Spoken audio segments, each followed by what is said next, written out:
اس فکری مباحثے میں خوش آمدید، جہاں ہم مختلف زاویوں سے حقائق کا گہرا اور تنقیدی جائزہ لیتے ہیں۔ یہ مضمون تحریر کیا ہے سمیع اللہ ملک نے۔ آج ہم عصر حاضر کی جغرافیائی سیاست، اسٹریٹجک خود مختاری اور جدید دفاعی ٹیکنالوجی کی ایک انتہائی فیصلہ کن پیش رفت پر بات کر رہے ہیں۔ جی ہاں، اور یہ وہ پیش رفت ہے جو یقینی طور پر عالمی اور میرا مطلب ہے کہ علاقائی سطح پر بھی طاقت کے توازن کو بہت گہرائی تک متاثر کرنے والی ہے۔ بالکل ایسا ہی ہے۔ دیکھیں، حال ہی میں سعودی عرب کے دارالحکومت ریاض میں ورلڈ ڈیفنس شو 2026 کا انعقاد کیا گیا۔ اس عالمی نمائش میں پاکستان کے دفاعی ادارے global industrial and defence solutions, جسے ہم عام طور پر GIDS کہتے ہیں، اس نے اپنے سمیش ہائپرسونک اینٹی شپ اور لینڈ اٹیک بیلسٹک میزائل کی باقاعدہ رونمائی کی ہے۔ جو کہ ایک ہائپرسونک ٹیکنالوجی پر مبنی نظام ہے، یعنی یہ آواز کی رفتار سے کئی گنا تیز سفر کرنے کی صلاحیت رکھتا ہے، جو اپنے آپ میں ایک بہت بڑا تکنیکی سنگ میل ہے۔ جی ہاں، بالکل۔ اور ہماری آج کی اس گفتگو کا مرکزی سوال بھی دراصل یہی ہے کہ کیا اس میزائل کو محض ایک نیا اور جدید ہتھیار سمجھا جائے، یا پھر یہ پاکستان کی دفاعی خود انحصاری اور اگر میں بڑے کینوس پر کہوں تو اسلامی تصور دفاع کا ایک باقاعدہ فکری اور تہذیبی اعلان ہے۔ میرا موقف اس حوالے سے بالکل واضح ہے۔ اچھا، تو آپ اسے کس نظریے سے دیکھتے ہیں؟ میں سمجھتا ہوں کہ سمیش میزائل کی یہ مقامی تیاری پاکستان کو محض ایک دفاعی صارف یا خریدار کے محدود دائرے سے نکال کر ایک تخلیق کار اور معمار کے اعلیٰ منصب پر فائز کرتی ہے۔ یہ دراصل اس تہذیبی اصول کا عملی مظہر ہے جس میں طاقت اور قوت کی تیاری کو اندھی تباہی کے بجائے علم، حکمت اور سخت اخلاقی ضبط کے تابع رکھا جاتا ہے۔ دیکھیے، ایک ریاست کا دفاعی صارف سے معمار بننا تکنیکی اور قومی اعتبار سے ایک بہت بڑی کامیابی ہے۔ اس حقیقت سے انکار ممکن نہیں، لیکن میں ایک مختلف زاویے سے اس پر غور کرتی ہوں۔ میرا زاویہ نگاہ اس ساری صورتحال پر قدرے مختلف اور شاید زیادہ تنقیدی ہے۔ آپ کے نزدیک اس پیش رفت میں کیا خدشات پوشیدہ ہیں؟ بات دراصل یہ ہے کہ جب ہم ہائپرسونک ٹیکنالوجی جیسی انتہائی فیصلہ کن اور مہلک صلاحیت کو عالمی دفاعی منڈی، تجارتی مقاصد اور خطے کی پیچیدہ حرکیات میں اتارتے ہیں، تو وہاں محض فکری اور اخلاقی مقاصد کی بحث کافی نہیں رہتی۔ ہائپرسونک رفتار اور جدید میزائل ڈیفنس سسٹمز کو ناکارہ بنانے کی جو صلاحیت اس میزائل میں ہے، وہ طاقت کا توازن تو ضرور بدلتی ہے۔ جی بالکل، لیکن اس کے عملی نتائج کو صرف ایک فکری منشور سمجھ لینا میرے خیال میں زمینی حقائق کو نظر انداز کرنے کے مترادف ہوگا۔ بظاہر آپ کا اندیشہ درست معلوم ہوتا ہے، لیکن اگر ہم جدید دور کے دفاعی فلسفے کی گہرائی میں جائیں تو ہمیں یہ تسلیم کرنا پڑے گا کہ آج کے دور میں دفاع کا مطلب محض سرحدوں پر پہرا دینا نہیں رہا۔ تو پھر آپ کے نزدیک 21ویں صدی کے دفاعی تقاضے کیا ہیں؟ کیونکہ روایتی تصور تو یہی ہے نا کہ آپ اپنی سرحدوں کا دفاع کریں۔ آج کا دفاع دراصل نظاموں کی جنگ، یا جسے ہم وار آف سسٹمز کہتے ہیں، وہ ہے۔ جب پاکستان اسمیشر جیسے ہائپرسونک میزائل کے ذریعے حریف کو ایک اسٹریٹجک سرپرائز دینے کی صلاحیت حاصل کرتا ہے تو دراصل وہ جنگ چھیڑ نہیں رہا ہوتا، بلکہ وہ پیش بندی، ڈیٹرنس یعنی پریونٹیو ڈیٹرنس کو مضبوط کر رہا ہوتا ہے تاکہ جنگ کو روکا جا سکے۔ Preventive deterrence? لیکن ذرا رکیے، کیا ایک ایسا ہتھیار جس کی رفتار ریڈار کی پکڑ سے بھی تیز ہو، وہ واقعی تنازعات کو روکنے کا سبب بنتا ہے؟ بالکل بنتا ہے۔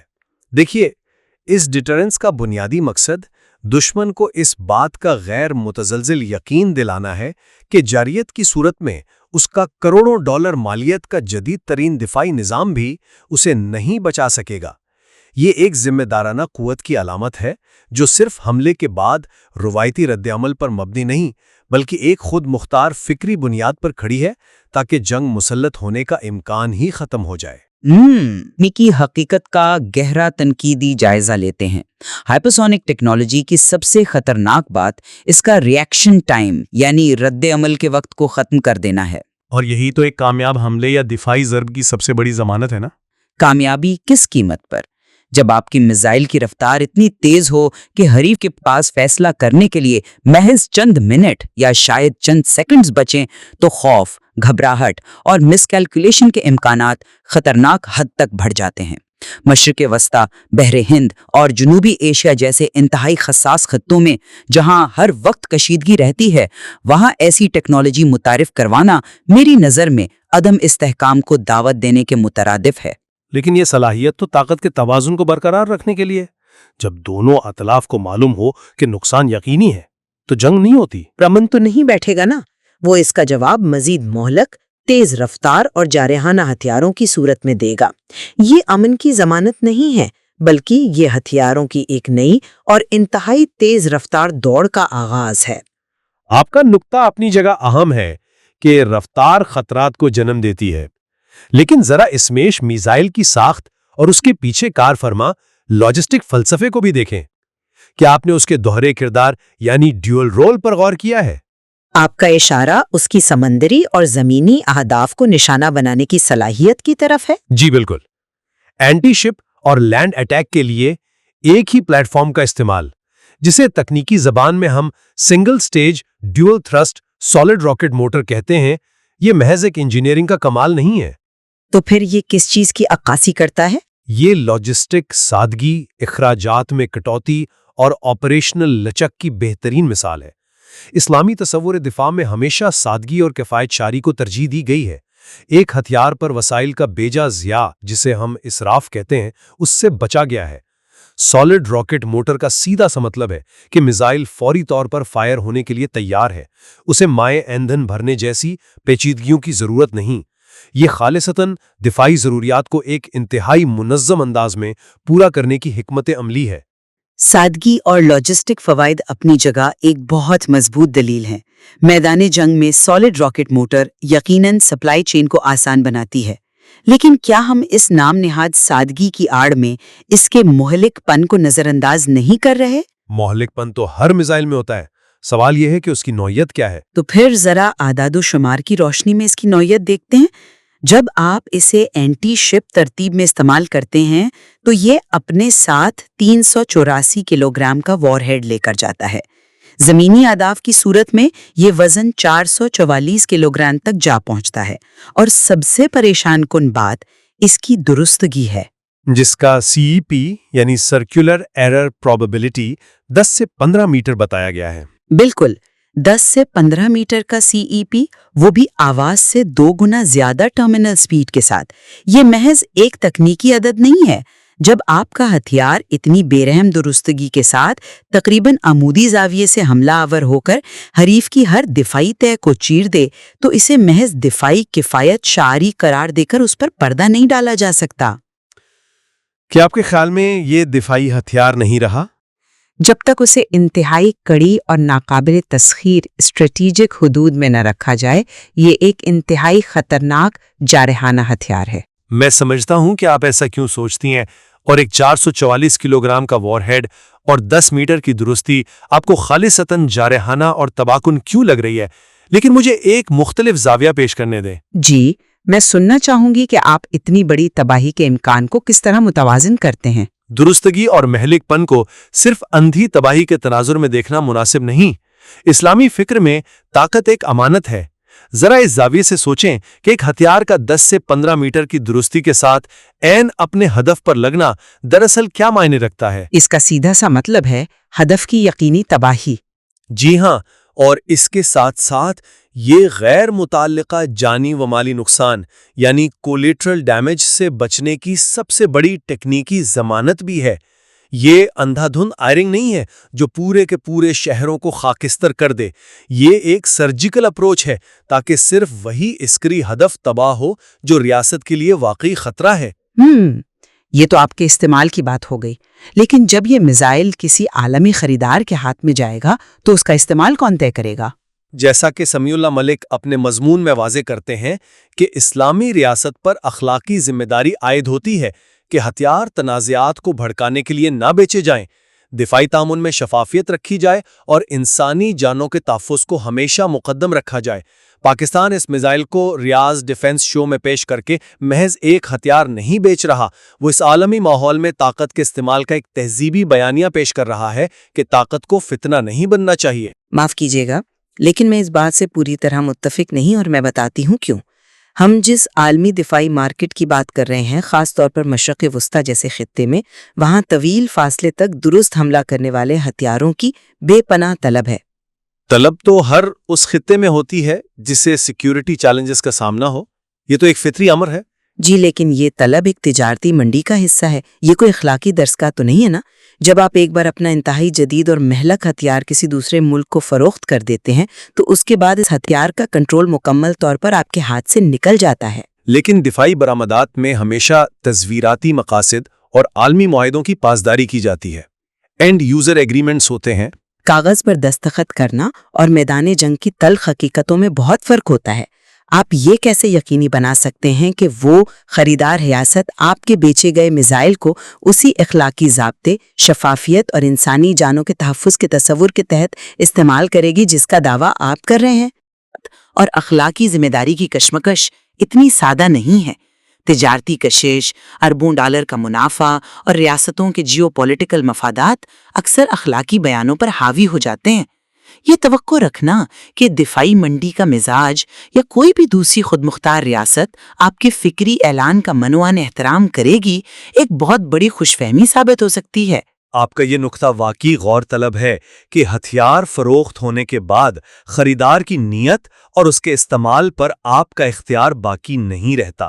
لیکن میرا آپ سے ایک بنیادی سوال ہے، کیا محض اس اندیشے کی بنیاد پر کہ مستقبل میں کوئی اس کا غلط استعمال کر سکتا ہے، ایک ریاست اپنی تکنیکی ترقی، اپنی سائنسی استعداد اور خود مختاری کے سفر کو روک دے؟ میں تکنیکی ترقی کو روکنے کی حامی ہرگز نہیں ہوں، لیکن اس صلاحیت کے حاصل ہونے کے بعد جو عالمی دباؤ پیدا ہوتا ہے، میں دراصل اس کی نشاندہی کر رہی ہوں۔ اگر ہم اس صلاحیت کی بات کریں تو ذرا اسمیش میزائل کی نیویگیشن کو قریب سے دیکھیں۔ اس میں HDGNS یعنی اسسٹڈ انرشل نیویگیشن سسٹم اور ایکٹیو ریڈار سیکر جیسی انتہائی پیچیدہ ٹیکنالوجیز استعمال کی گئی ہیں، جو اسے 290 کلومیٹر کے طویل فاصلے تک بغیر کسی بیرونی رکاوٹ کے گائیڈ کرتی ہیں۔ بالکل، اور یہ وہ ٹیکنالوجیز ہیں جو دنیا کے چند گنے چنے ممالک کے پاس ہیں۔ یہ وہ سسٹمز ہیں جن پر بڑی طاقتوں کی اجارہ داری سمجھی جاتی تھی۔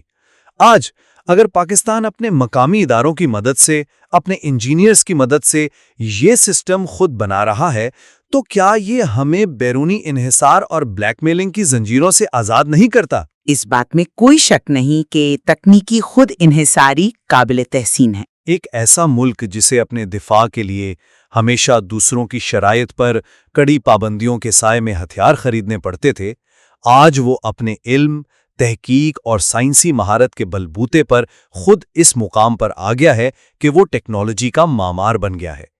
کیا یہ خود انحصار، یہ ٹیکنالوجیکل آزادی بذات خود ایک عظیم اخلاقی اور قومی کامیابی نہیں ہے؟ یہ ایک زبردست دلیل ہے، اور میں تسلیم کرتی ہوں کہ بیرونی انحصار ختم کرنا کسی بھی ریاست کے لیے ایک انتہائی مثبت قدم ہے۔ GIDS کی یہ کامیابی ٹیکنیکی اعتبار سے واقعی ایک سنگ میل ہے، لیکن کیا آپ نے غور کیا ہے کہ اس خود انحصار کے ساتھ آپ کیا چیز جنم دے رہے ہیں؟ ہم اپنے دفاع کو مضبوط کر رہے ہیں۔ آپ دفاع تو مضبوط کر رہے ہیں، لیکن جب آپ اس درجے کی ہائی ٹیک ڈیولپمنٹ کرتے ہیں اور اسے عالمی سطح پر پیش کرتے ہیں تو آپ بین الاقوامی دفاعی نظام میں ایک بالکل نئی سطح کی مسابقت اور کشیدگی پیدا کرتے ہیں۔ ہر نئی ٹیکنالوجی مسابقت لاتی ہے، تاریخ اس سے بھری پڑی ہے۔ اس میں انوکھی بات کیا ہے؟ انوکھی بات اس کا طریقہ کار ہے۔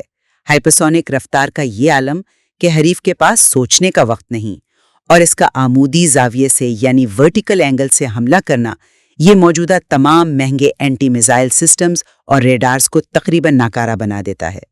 اس کا سیدھا سا مطلب ہے کہ دنیا اب محض لوہے، بارود اور فوجیوں کی نفری کی جنگ سے نکل چکی ہے۔ یعنی اب یہ ذہنوں، ذہانت اور پیچیدہ نظاموں کی جنگ ہے جس کی طرف میں نے پہلے اشارہ کیا تھا، وار آف سسٹمز۔ جی، لیکن اس کا اسٹریٹجک نتیجہ سمجھیں۔ جب آپ ایک ایسا ہتھیار بناتے ہیں جو دشمن کی ہر دفاعی شیلڈ کو توڑ سکتا ہے، تو یہ محض اپنے دفاع کی حد تک محدود نہیں رہتا۔ یہ ایک ایکٹیو اسٹریٹجک شفٹ ہے۔ آپ نے دفاعی پوزیشن سے نکل کر ایک ایسی جارحانہ صلاحیت حاصل کر لی ہے جو کسی بھی وقت ایک فیصلہ کن اور کاری ضرب لگا سکتی ہے۔ لیکن ہم تو اسے اپنے تحفظ کے لیے، اپنے ڈیٹرنس کے لیے استعمال کرنے کی بات کر رہے ہیں۔ بین الاقوامی تعلقات کی بے رحم دنیا میں ارادے اتنی اہمیت نہیں رکھتے جتنی صلاحیتیں اہمیت رکھتی ہیں۔ دشمن آپ کے ارادے نہیں دیکھتا، وہ آپ کے میزائل کا 10 میٹر کا CEP اور ماخ 2 سے زیادہ کی ٹرمینل رفتار دیکھتا ہے، اور یہ صلاحیت حقیقت میں اپنے اندر بے پناہ خطرات اور تصادم کے امکانات سموئے ہوئے ہے۔ آپ نے صلاحیت اور ارادے کی بحث کو بہت خوبصورتی اور گہرائی کے ساتھ ہمارے سامنے رکھا ہے۔ آپ کے خدشات اپنی جگہ بالکل بجا ہیں، لیکن میں پھر اسی فکری اور تہذیبی بنیاد کی طرف لوٹوں گا جو اس تمام بحث کا اصل محور ہے۔ کیا آپ کا وہ فکری شور واقعی ان بے پناہ خطرات کا احاطہ کر سکتا ہے؟ بالکل کر سکتا ہے۔ تاریخ گواہ ہے کہ جب قوت محض جارحیت کے لیے ہو تو وہ تباہی مچاتی ہے، لیکن جب قوت علم، حکمت اور نظم کے تابع ہوتی ہے تو وہ عادل رہتی ہے۔ اسمیش ہائپرسونک میزائل پاکستان کی دفاعی تاریخ میں اسی علم، حکمت اور ذمہ داری کے بہترین امتزاج کا ایک استعارہ ہے۔ یعنی آپ کے نزدیک یہ صرف ایک ہتھیار نہیں ہے؟ یہ اس بات کا عملی ثبوت ہے کہ جدید سائنسی ٹیکنالوجی اور اسلامی فکری شعور ایک دوسرے کی ضد نہیں ہے۔ اس ہتھیار کی حیران کن درستگی تاکہ معصوم جانیں بچیں، اس کا دوہرا کردار اور اس کی لاجسٹک سادگی تاکہ اسراف نہ ہو، یہ سب اس بات کی غمازی کرتے ہیں کہ طاقت کو اندھی تباہی کے بجائے توازن اور ریاست کے تحفظ کا ذریعہ بنایا جا سکتا ہے۔ یہ وہ فکری اعلان ہے جو طاقت کو فتنہ بننے سے روکتا ہے اور اسے امن کی ضمانت بناتا ہے۔ میں آپ کی اس بات کو تسلیم کرتی ہوں کہ تکنیکی خود انحصاری کے سفر میں پاکستان کی دفاعی صنعت نے ایک بہت کٹھن اور طویل فاصلہ طے کیا ہے جو واقعی قابل ستائش ہے۔ ایک ریاست کے لیے اپنے دفاع کی خود ضمانت بننا اس کی بقا کے لیے ناگزیر ہے، لیکن میں اپنا یہ خدشہ واپس نہیں لوں گی کہ نظریہ اور عملی حقیقت کے درمیان ہمیشہ ایک بہت گہری خلیج ہوتی ہے۔ یعنی آپ سمجھتی ہیں کہ یہ توازن برقرار رکھنا مشکل ہوگا؟ جی، انتہائی مشکل۔ دفاعی منڈی کی کمرشل اور تجارتی کشش، ریاستی مفادات، ہتھیاروں کی عالمی دوڑ اور ان ہائپرسونک میزائلوں کی شدید، مہلک اور تباہ کن صلاحیت کو ان کڑی اخلاقی حدود کے اندر قید رکھنا جن کا ذکر اس مضمون میں کیا گیا ہے، وہ مستقبل کا سب سے بڑا اور پیچیدہ چیلنج ہوگا۔ توازن کا دعویٰ کرنا یا اسے فلسفی کی حد تک بیان کرنا بہت آسان ہے، مگر جب ریاستی مفادات، معاشی لالچ اور اسٹریٹجک دباؤ بڑھتا ہے تو اس اخلاقی توازن کو عملی طور پر برقرار رکھنا ہی ریاستی اداروں کا اصل امتحان ہوتا ہے۔